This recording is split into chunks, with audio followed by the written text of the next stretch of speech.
রাধে রাধে বন্ধুরা, জয় গুরু জয়ন্তায়। তোমরা সকলেই জানো শ্রী শ্রী রামকৃষ্ণ দেবের কাহিনী তোমাদের পাঠ করে শোনাচ্ছি। আজকে যে কাহিনীটি বলবো সেটি হচ্ছে শিবজ্ঞানে জীব সেবা। সেই কাহিনীটির নাম হচ্ছে শিবজ্ঞানে জীব সেবা। একবার মথুর বাবুর সঙ্গে তীর্থে যাওয়ার সময় শ্রী রামকৃষ্ণ দেওঘরে এসে দেখেন বহু লোক সেখানে না খেয়ে কষ্ট পাচ্ছে। দেখে মথুর বাবুকে বললেন, এদের পেট পুড়ে একদিন খাওয়াও, তাতে তো অনেক খরচ। মথুর বাবুকে চুপ করে থাকতে দেখে বললেন, তাহলে আমি তীর্থে আর যাব না তোমার সঙ্গে। এই বলে তাদের ভিতরে গিয়ে বসে পড়লেন। তখন মথুর বাবু শ্রী রামকৃষ্ণের কথা মতো খুব ভালো করে তাদের খাইয়ে দিলেন। মথুর বাবু মানে আর কি রানী রাসমণির জামাই। তোমরা সকলেই জানো যে রানী রাসমণির মেজ জামাই ছিলেন মথুর বাবু। সেই মথুর বাবু শ্রী রামকৃষ্ণদেবকে মানে ভীষণ ভালোবাসতেন আর ভক্তি শ্রদ্ধা করতেন। ওই জন্য রামকৃষ্ণদেবকে মানে উনি তার উনি সত্যি তাকে সাক্ষাৎ দর্শন করেছিলেন। যে একদিন যখন তিনি একা বারান্দায় পায়চারি করছেন, তখন কিন্তু তার মূর্তি কিন্তু সে দেখতে পেয়েছিলেন যে একাধারে তিনি কে। রামকৃষ্ণ দেবকে নিয়ে যখন এত সমালোচনা হতো মন্দিরে, নানান পুরোহিতরা নানান কথা বলতেন, তিনি কিন্তু তাকে দেখা দিয়েছিলেন যে তিনি কি, আসলে তিনি কে। তার নিজের মনের সমস্ত কিছু যা কিছু তার তাকে নিয়ে সংশয় ছিল, সেগুলো সব তিনি এক নিমেষে দূর করে দিয়েছিলেন। যার জন্য ভীষণ ভাবে ভালোবাসতেন, ভক্তি করতেন। তাই তার কথা আর ফেলতে পারলেন না, তিনি তাদের খাইয়েও দিলেন। আর একবার গিয়েছেন রানাঘাটের কাছে মথুরবাবু জমিদারিতে। বৃষ্টি না হওয়ায় সেবার ধান হয়নি।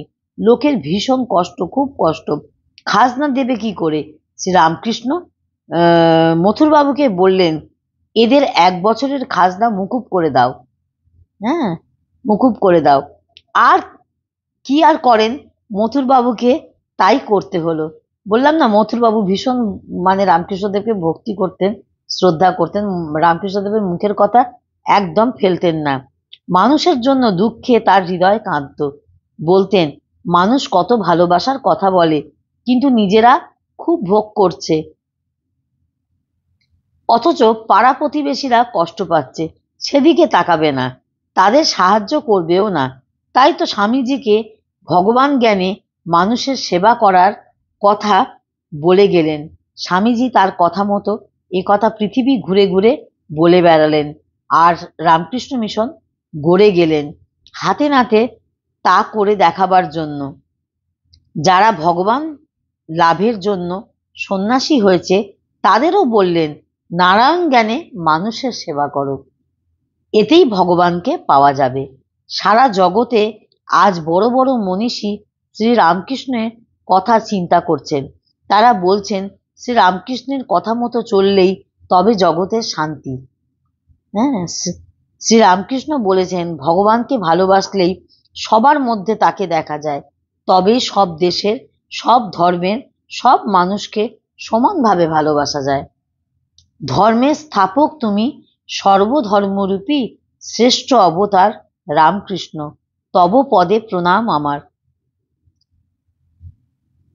রামকৃষ্ণদেব সারদা মায়ের কথা শুনলে জানা যায় যে জীব সেবা কাকে বলে, মানুষের সেবা কাকে বলে, আর ধর্ম কি, অধর্ম কি, ভগবানকে কিভাবে পাওয়া যায়।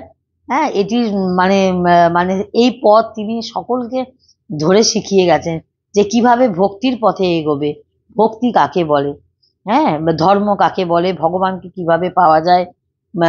শুধু মূর্তি পুজো করলে হবে না, মানুষের মধ্যে ভগবানকে খুঁজতে হবে।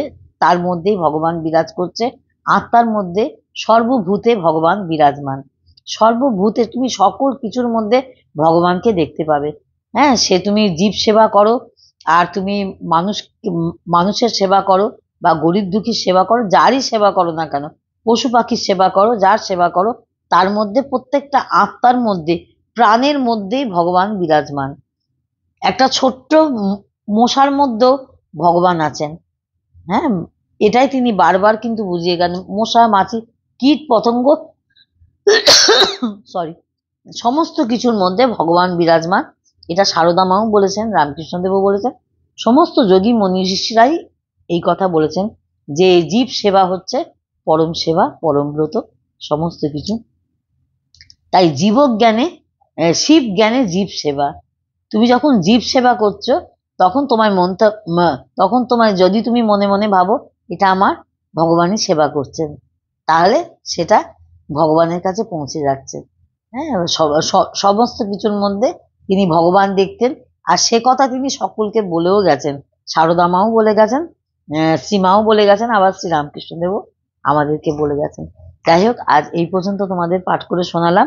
হ্যাঁ, মোটামুটি যতগুলো খণ্ড ছিল আমি সবকটাই সমস্ত খণ্ডের কাহিনীগুলো তোমাদের পড়ে শোনালাম, পাঠ করে শোনালাম। তোমরা সঙ্গে থাকো, সাথে থাকো, চ্যানেলকে সাপোর্ট করো, পাশে থাকো, আর ভিডিও দেখতে থাকো। আর কি কি দেখতে চাও, শুনতে চাও, সেগুলো বলো।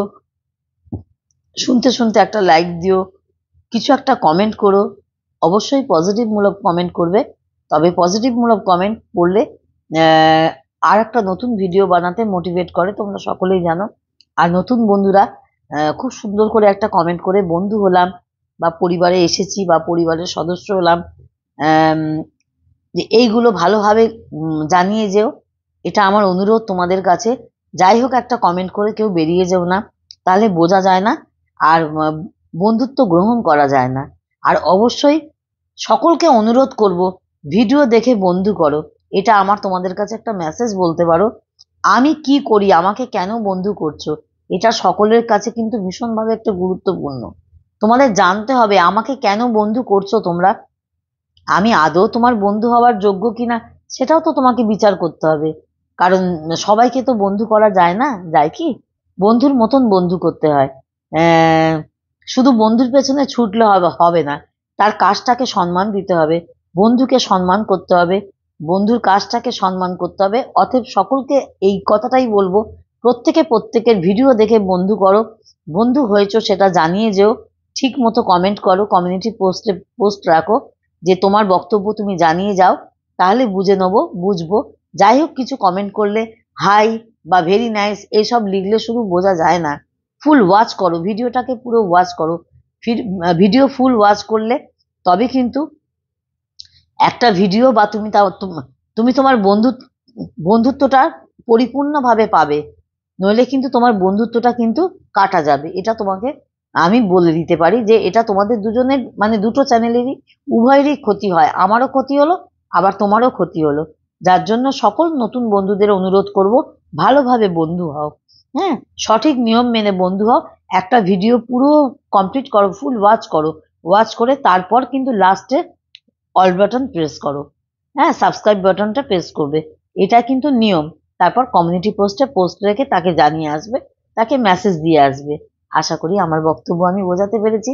তোমরা সকলে ভালো থাকো, সুস্থ থাকো, সকলে সকলের লক্ষ্যে পৌঁছে যাও। আর ততক্ষণ জয় গুরু, জয় নিতাই, রাধে রাধে।